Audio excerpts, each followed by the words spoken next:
uma lista de pretendentes. É sério isso? Ei, silêncio, Kenya. Estou concentrado aqui. Shinua, aproxime-se. Pois não, majestade. Ridículo. Um homem velho caindo aos pedaços querendo se casar com uma moça nova como se fosse assim um... O Valdivino, o Carrapato vai ajudar a gente se aprender o bando de Belarmina aí. Carrapato mudou de lado, coronel. Ele tá na minha mão. Imagine só, o tal Carrapato é irmão gêmeo dele, idêntico. Infelizmente é bastante grave. Vou retirar o tecido infectado. Vou transformar Barro Preto num centro de peregrinação. É isso. Irmãozinho ou irmãozinha que ele tá pensando em fazer? A herdeira do trono de Batanga sou eu. Vender em alguma outra cidade, eu não entendo. O senhor tá preso. Seja besta de resistir. Me entregue tudo! Acabou a farra, capitão! Em A Nobreza do Amor, o próximo capítulo começa com uma revelação capaz de ferir o coração de Tonho e colocar o amor de Alika diante de uma escolha cruel. Depois de tantos segredos, ameaças e perseguições, a mocinha decide abrir o jogo. Osmar deseja se casar com ela. E essa confissão cai sobre Tonho como uma sombra, porque amar Alika nunca foi apenas seguir o coração. É enfrentar um destino cercado por poder, tradição e perigo. Alika se aproxima de Tonho com um olhar pesado. Ele percebe a tensão no rosto dela e pergunta o que aconteceu. Por alguns segundos, a jovem hesita, como se cada palavra pudesse quebrar a paz entre os dois. Então respira fundo e confessa. Tonho, Osmar deseja se casar comigo. O rapaz fica imóvel. Alika tenta explicar que não ama Osmar, que seu coração não pertence a ele, mas a notícia reacende todos os medos que Tonho vinha tentando esconder. Ele ama Alika, porém sabe que ela carrega um passado, uma posição e inimigos que podem arrancá-la de sua vida a qualquer momento. Enquanto esse drama cresce, Viriato enfrenta uma pressão duríssima diante do bispo. Suas atitudes recentes despertaram desconfiança e a autoridade religiosa não mede palavras ao questioná-lo. O bispo deixa claro que, se continuar agindo de forma estranha, Viriato poderá perder seu lugar dentro da igreja. Lembre-se do que o Senhor representa. Um padre não pode agir como se estivesse acima de tudo. Viriato escuta em silêncio.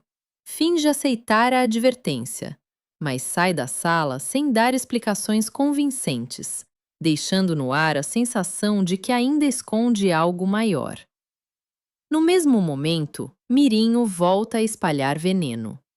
Ele provoca Sebastião com palavras calculadas, tentando atingir exatamente onde dói. A tensão se espalha, Marta percebe o clima estranho e Virgínia, tomada pelo ciúme, se revolta ainda mais contra Lúcia, ou melhor, contra Alika, a mulher que insiste em transformar em culpada por todos os seus problemas. Virgínia já não consegue enxergar a verdade. Cada aproximação de Mirinho com Lúcia parece uma afronta. Cada gesto da rival vira motivo para ódio. E quanto mais Mirinho manipula a situação, mais Virgínia se afunda na própria obsessão. Enquanto isso, Kenya observa com preocupação o comportamento de Gendal. O interesse dele por Binta parece cada vez mais evidente, e isso desperta medo. Kenya entende que quando Gendal se aproxima de alguém, raramente existe afeto verdadeiro. Existe controle, existe posse, existe perigo. Em outra ponta da história, Ana Maria vive uma humilhação dolorosa. Ela ainda espera que Manuel faça o pedido oficial de namoro diante da família, acreditando que aquela promessa tenha valor. Mas Graça e Mirinho zombam dela, insinuando que Manuel está apenas brincando com seus sentimentos. Ana Maria tenta resistir, mas as palavras a atingem fundo e ela acaba chorando sozinha, esmagada pela vergonha e pela ilusão. Eu só queria acreditar que ele falava sério. Mas a maior dor ainda está reservada para Alika. Pouco depois, ela descobre que Nilo Peçanha está morto. A notícia a derruba, como se mais uma parte de seu passado fosse arrancada sem aviso. Onildo a encontra fragilizada e oferece apoio, permanecendo ao lado dela quando as palavras já não bastam. E justamente nesse clima de perda, Onildo também deixa escapar sentimentos que vinha tentando esconder. Ao se aproximar de Niara, ele revela seu interesse romântico com sinceridade, abrindo uma nova tensão emocional em meio a tantas tragédias. Depois da confissão de Alika sobre Osmar, Tonho sente que o chão se abre diante dele. Ele tenta se manter forte, tenta acreditar quando ela diz que não ama outro homem. Mas a verdade é que aquela notícia desperta um medo profundo.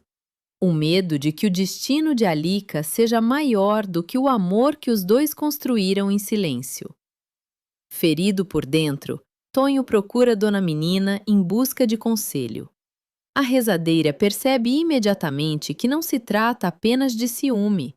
É insegurança, é dor, é a sensação de amar alguém que pode ser arrancada de sua vida a qualquer momento. Tonho confessa que não sabe se tem forças para competir com um homem como Osmar, com promessas, tradição e poder. Dona Menina escuta tudo com serenidade e então responde como que enxerga além do que os olhos comuns conseguem ver. Meu filho, amor verdadeiro não se mede pela riqueza de um pedido, mas pela coragem de permanecer quando tudo tenta separar. Essas palavras atingem Tonho profundamente. Ele entende que não pode obrigar Alika a escolher, mas também percebe que fugir da dor seria abandonar a própria verdade. Se o amor dos dois nasceu em meio a tantos perigos, talvez só sobreviva se ambos tiverem coragem de enfrentar o mundo. Enquanto isso, Alika tenta reorganizar o coração depois de descobrir a morte de Nilo Peçanha. Onildo permanece ao seu lado, oferecendo apoio e silêncio quando as palavras já não conseguem consolar. Niara também é tocada por essa aproximação, principalmente depois que Onildo deixa claro que seus sentimentos por ela não são apenas gratidão ou amizade. Em meio às perdas e ameaças, nasce uma possibilidade delicada de afeto. Mas Niara sabe que qualquer envolvimento pode ser perigoso quando tantos segredos ainda cercam sua família. Do outro lado da história, Quênia se aproxima de Shinua, carregando uma decisão arriscada. Cansada da perseguição de Jendal, ela confessa que resolveu seguir as sugestões de Dum para tentar se livrar do controle do tirano. Quênia sabe que qualquer passo em falso pode colocá-la em perigo, mas continuar parada seria permitir que Jendal decidisse cada movimento de sua vida. Eu não aguento mais viver como uma prisioneira da vontade dele. Shinua escuta com preocupação. Ele sabe que Dum é inteligente, mas também sabe que Jendal é cruel e desconfiado. Se descobrir que Quênia está seguindo um plano para escapar de sua influência, a punição pode ser terrível. Ainda assim, Shinua entende que a jovem chegou ao limite. Às vezes, sobreviver exige arriscar tudo. Enquanto Quênia tenta se proteger, Jendal continua demonstrando um interesse cada vez mais estranho por Binta. A situação causa desconforto, porque todos conhecem a natureza possessiva dele. Quando Jendal se aproxima de uma mulher, raramente existe respeito verdadeiro. Existe domínio, desejo de controle e a certeza perigosa de que pode tomar para si tudo aquilo que deseja. Esse comportamento preocupa ainda mais Kenya, que percebe o padrão se repetindo. Para ela, Binta pode se tornar a próxima vítima da obsessão de Gendal, e isso aumenta sua urgência em agir antes que seja tarde demais. Enquanto isso, Dun, Akin e Ladizá dão um passo decisivo contra o poder do tirano. Seguindo pistas cuidadosamente guardadas, os três encontram uma urna escondida com as joias de Gendal. O momento é carregado de tensão. Não se trata apenas de riqueza. Aquelas joias representam poder, vaidade e domínio. Roubá-las significa atacar o rei no ponto mais sensível, seu orgulho.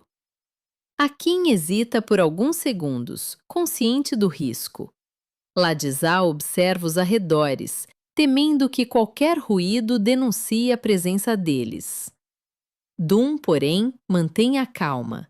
Ele sabe que aquela descoberta pode financiar a resistência, fortalecer os rebeldes e provar que Gendal não é invencível. Hoje, nós não estamos levando ouro. Estamos tirando dele a certeza de que ninguém ousa enfrentá-lo. A decisão muda tudo. A partir daquele instante, a luta deixa de ser apenas silenciosa. Dun e seus aliados passam a desafiar Gendal diretamente, e isso pode provocar uma reação brutal. Se o tirano descobrir quem está por trás do golpe, Kenya também poderá ser envolvida, principalmente porque sua proximidade com os rebeldes já desperta suspeitas perigosas. Enquanto Tonho tenta entender se deve lutar por Alika, Kenya tenta sobreviver à sombra de Gendal, e Dun coloca as mãos nas joias que podem incendiar uma rebelião inteira. O capítulo termina com uma certeza: ninguém está seguro. Cada escolha feita agora terá consequências enormes. E agora eu quero saber a sua opinião. Tonho deve lutar por Alika, mesmo sabendo que Osmar quer se casar com ela? E Dun fez certo ao tocar nas joias de Gendal? Ou acabou provocando uma guerra impossível de controlar? Deixe seu gostei, inscreva-se no canal e escreva nos comentários. Continue acompanhando a nobreza do amor, porque nos próximos capítulos, o amor, a vingança e a justiça vão caminhar perigosamente lado a lado.